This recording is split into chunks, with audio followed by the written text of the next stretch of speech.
Now that you know the 5 essential skills of a data analyst, you're ready to learn more about what it means to think analytically. People don't often think about thinking. Thinking is second nature to us. It just happens automatically. But there are actually many different ways to think. Some people think creatively, some think critically, and some people think in abstract ways. Let's talk about analytical thinking. Analytical thinking involves identifying and defining a problem and then solving it by using data in an organized, step-by-step manner. So as data analysts, how do we think analytically? Well, to answer that question, we will now talk about a second set of 5. The 5 key aspects to analytical thinking. They are visualization, strategy, problem orientation, correlation, and finally, big picture and detail-oriented thinking. Let's start with visualization. In data analytics, visualization is the graphical representation of information. Some examples include graphs, maps, or other design elements. Visualization is important because visuals can help data analysts understand and explain information more effectively. Think about it like this.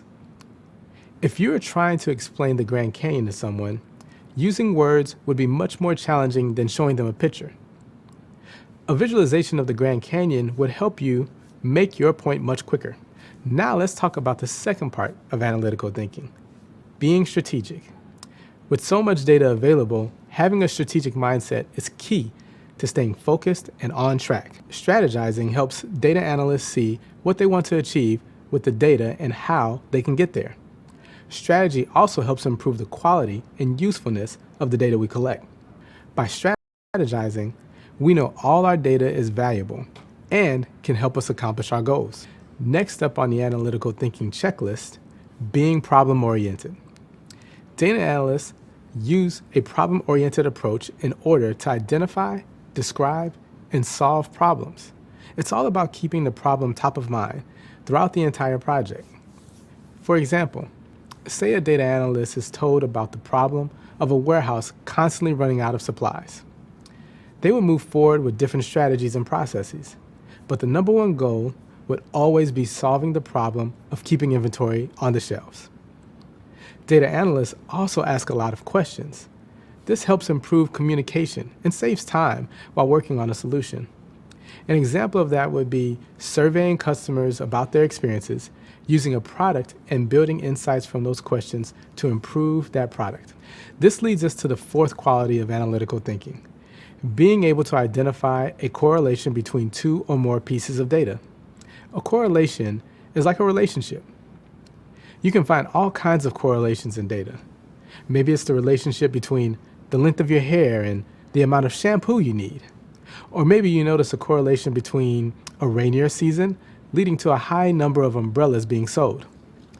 But as you start identifying correlations in data, there's one thing you always want to keep in mind. Correlation does not equal causation. In other words, just because 2 pieces of data are both trending in the same direction, that doesn't necessarily mean they are all related. We'll learn more about that later. And now, the final piece of the analytical thinking puzzle, big picture thinking. This means being able to see the big picture as well as the details. A jigsaw puzzle is a great way to think about this. Big picture thinking is like looking at a complete puzzle. You can enjoy the whole picture without getting stuck on every tiny piece that went into making it. If you only focus on individual pieces, you wouldn't be able to see past that, which is why big picture thinking is so important. It helps you zoom out and see possibilities and opportunities.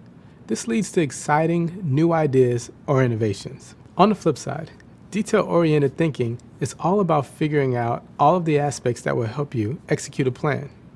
In other words, the pieces that make up your puzzle. There are all kinds of problems in the business world that can benefit from employees who have both a big picture and a detail-oriented way of thinking. Most of us are naturally better at one or the other, but you can always develop the skills to fit both pieces together. And now that you know the 5 aspects of analytical thinking, visualization, strategy, problem orientation, correlation, and big picture and detail-oriented thinking, you can put them to work for you when you're working with data. And as you continue through this course, you'll learn how.